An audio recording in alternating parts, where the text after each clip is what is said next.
They laughed at her when she stood there shaking in that glass office in downtown California as the city lights burned behind her like silent witnesses to her humiliation. They told her she was replaceable, they told her she was emotional, they told her she should be grateful for the opportunity. They erased her name from the project she built with her own sleepless nights and trembling hands, and when she tried to speak her truth, the one man she trusted looked straight into her eyes and said, "You are nothing without us." That was the night Scarlett Hayes lost everything, the night she was betrayed, the night she cried alone on a cold Los Angeles sidewalk, promising herself through tears, "I will never beg again, I will never break again, and one day you will wish you never tried to bury me."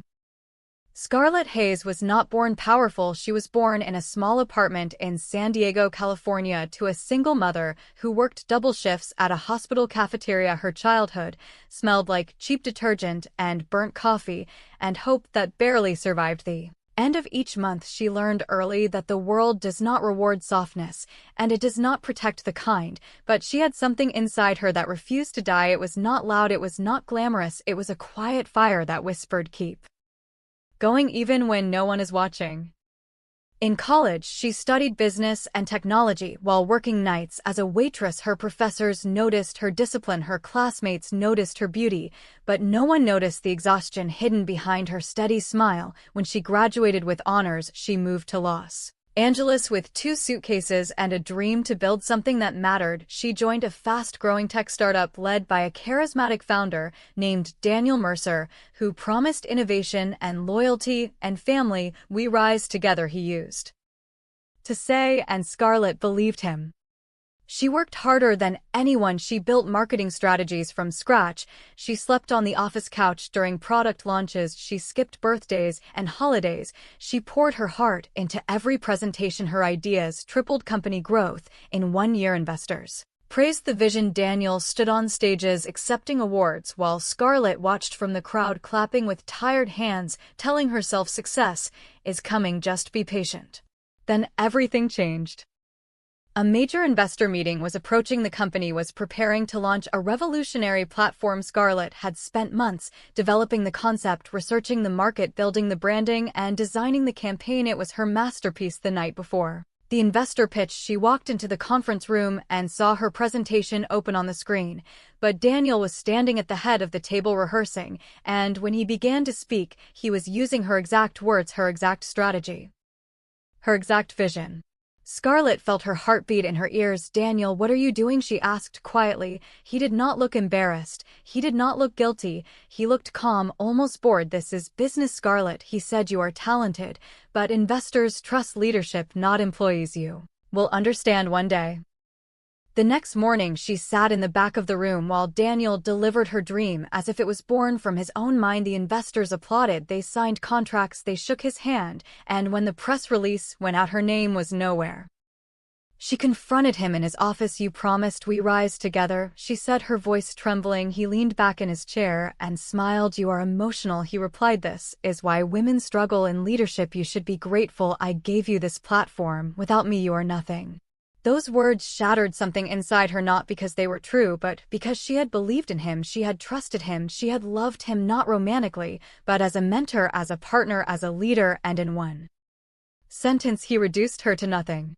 The company celebrated that night, champagne, laughter, music, flashing cameras. Scarlett stood in the corner, invisible. She overheard colleagues whisper she thought she was smarter than she is. She is too ambitious. She should know her place.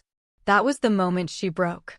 She walked out into the California night, heels in hand, tears streaming down her face. The city lights blurred as she whispered to herself, "I gave you everything and you erased me."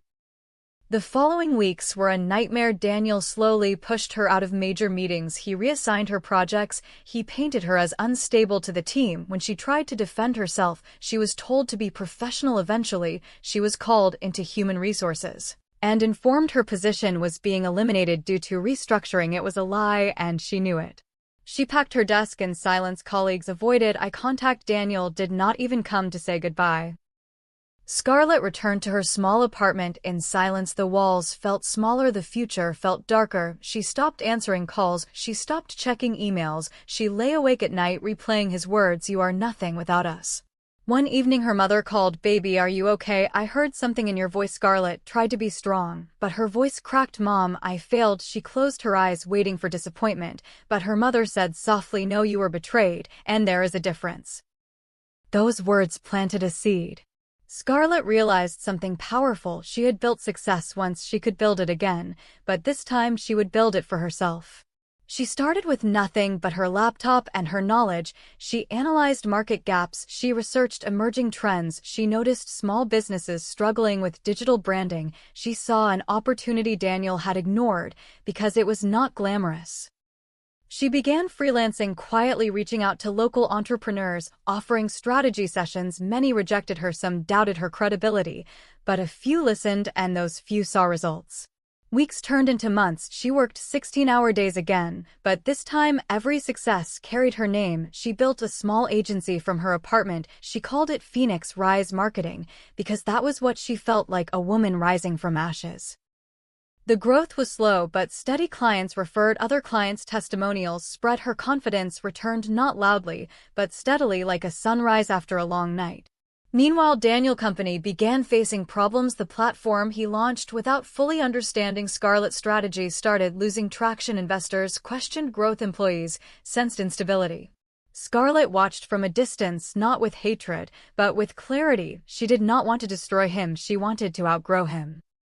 2 years later, Phoenix Rise Marketing had expanded to a full office in San Francisco. She hired a diverse team of ambitious young professionals. She treated them differently. She credited their ideas publicly. She made sure no one ever felt invisible.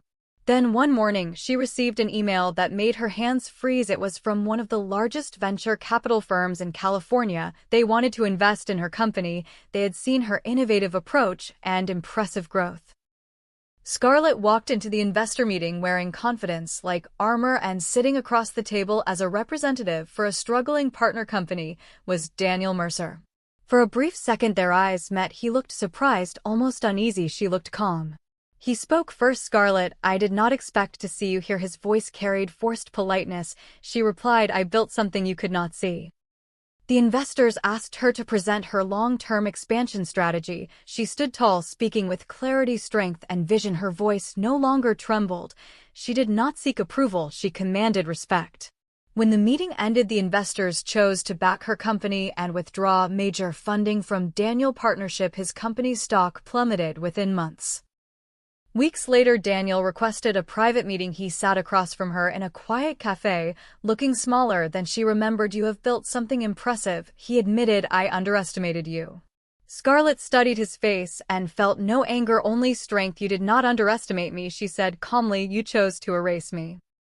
He asked for collaboration, perhaps even a buyout opportunity. She smiled gently and replied, "I am grateful for what happened, because it forced me to discover my power, but I do not rebuild bridges that were burned by disrespect." She stood up, leaving him with his reflection in a dark coffee cup. Scarlett continued expanding her company nationwide. She became a keynote speaker advocating for ethical leadership and women empowerment. Her story inspired thousands. She funded scholarships for young girls in California who dreamed of entrepreneurship. One evening at a major conference in Los Angeles, she stood on stage facing a massive audience. Lights shone down and cameras flashed. She shared her journey from betrayal to breakthrough. She said, "They told me I was nothing without them, but they forgot I was everything before them." The audience rose in applause. Tears filled her eyes, not from pain but from victory.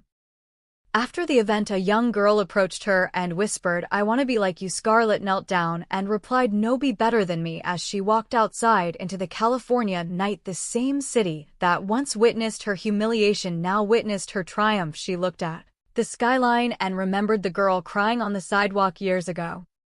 She whispered softly, "We did it." Her revenge was not loud, it was not violent, it was not cruel, it was success, it was dignity, it was rising so high that those who tried to bury her could only look up in regret. Scarlett Hayes was never nothing. She was a storm disguised as silence, and when the world tried to break her, she rebuilt herself into something unstoppable. Betrayed in California, but Scarlett Hayes came back stronger than ever, and her story became proof that sometimes the most powerful revenge is becoming so successful that your past cannot touch you anymore. Scarlett Hayes thought success would feel like fireworks.